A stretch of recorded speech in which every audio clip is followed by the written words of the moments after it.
Hi అండి. ఈరోజైతే మీకు హెల్తీ లడ్లయితే చేసి చూపిస్తానండి. మొన్న మేము గృహప్రవేశం చేసినప్పుడు ఇవైతే మాకు మిగిలిపోయాయండి.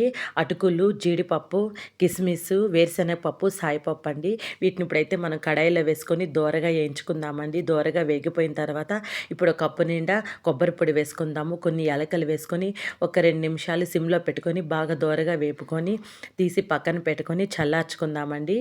ఇప్పుడు మనం మిక్సీ జార్ తీసుకొని అటుకుల్ని మిక్సీ జార్‌లో వేసుకొని బరకగా మిక్సీ పట్టుకుందాము. ఇప్పుడు ఒక కప్పుకి సగం కప్పు బెల్లం వేసుకుందామండి. వేసుకొని మెత్తగా మిక్సీ పట్టేసుకొని తీసి ఒక గిన్నెలో వేసుకుందామండి.